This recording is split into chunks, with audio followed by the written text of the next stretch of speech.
प्रथम चरण तो कलयुग का था। परमात्मा आए थे, सहस्रीर आए थे, सहस्रीर कबीर परमेश्वर चले गए थे मगर से। अब ये पिछली पीढ़ी है जो अब स्टार्ट हुई, इसमें कंप्लीट कोर्स है भक्ति का और निरसंशय है, कोई डाउट नहीं, सब प्रमाणित है। अब जो भक्ति करेंगे वो पार हो जाएंगे, मर्यादा में रहेंगे अंतिम सांस तक, वो तो सतलोक चले जाएंगे। फिर क्या होगा, 1000 वर्ष के बाद इस भक्ति में बहुत से ऐसे नालायक काल के दूत घुसेंगे, वो धीरे धीरे इनकी भक्ति खराब करवाना शुरू करेंगे।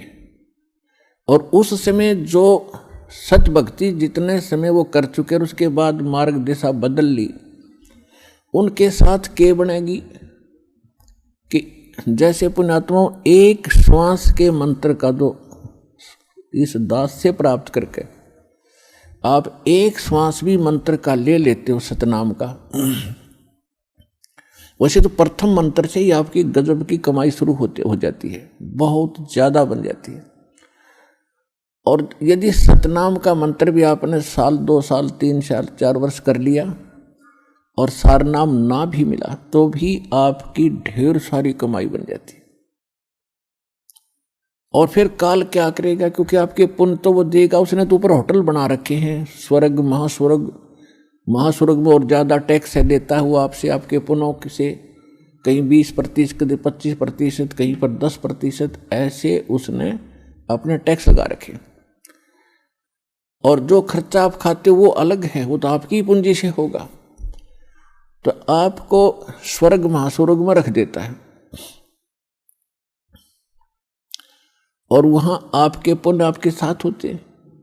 जब महास्वर्ग के अंदर आपके पुण्य खत्म हुए उसके बाद स्वर्ग में ले आता है, नीचे एक अलग से एक स्वर्ग है, उस महास्वर्ग से अन्य जो कॉमन स्वर्ग है, उसमें भी जब आपके पुण्य खत्म हो जाते हैं फिर आपको पृथ्वी पर डाल देता है। तो वो पुण्यात्मा इतना समय वहाँ रहती हैं स्वर्ग में, महास्वर्ग में, फिर उनको सतयुग में प्रारंभ में जन्म देता है। इस भक्ति युग में की हुई भक्ति उनकी इतनी प्रबल हो जाती है कि फिर वो सतयुग में प्रथम जन्म लेते हैं। उनकी फिर भी इतनी भक्ति होती है क्योंकि सतयुग में लाखों वर्ष का जीवन होता है, एक का जीवन पूरा करते हैं इतने युग, 1-2 जीवन में वो सतयुग पूरा हो जाता है। फिर त्रेता में आते हो आप वही हो जो पहले भक्ति लगे थे लेकिन आप फिसल गए, आप रिपट गए, विचलित हो गए किसी कारण से। और परमात्मा का विधान है, जो जन मेरी शरण है ताका हूँ मैं दास, और गेल गेल लाग्या फिरूं जब तक धरती आकाश। एक बार इस सच्चे नाम से आज कोई जुड़ जाएगा, आज उसने नाम ले लिया, कितना रोगी है और चाहे उसकी कल मृत्यु हो जा, नाम लेते भी हो जा, तो अभी परमात्मा अपने बही में लिख लेगा उस आत्मा को कि मेरी होगी भी। अपने आत्माओं हमने असंख्य जन्म बर्बाद कर दिए, असंख्य जन्म मनुष्य के खो चुके हो आप। ये पहला शरीर नहीं जागा जो आज आपका जाने वाला है, मान ले कभी भी। ये तो असंख्य बर्बाद हो लिए, तो कपड़े हैं, कुर्ते पजामे हैं, तो आपकी शरीर बॉडी ऊपर का। और इस नाम के लेते ही आपके कई सैकड़ों कुर्ते पजामे खूटियां व अलमारी में रख दिए जाते हैं। मनुष्य आज आपको नाम लेते ही और चाहे अगले पल मृत्यु हो जाती है।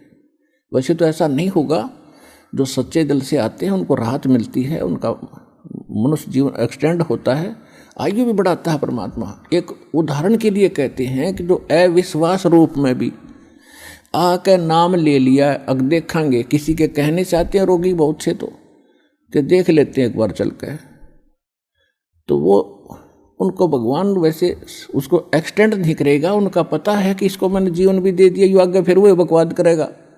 तो परमात्मा ने तो अपनी आत्मा देखनी है कि इसका उद्धार क्यों कर होगा, तो नाम लेते ही यदि उसकी मृत्यु भी होगी तो भी भगवान के अकाउंट में आ गया, और 10 महीना में फिर जन्म देकर उसको फिर बरवाड़ा बुला लेगा, वह शुरुआत होगी उसके जीवन की।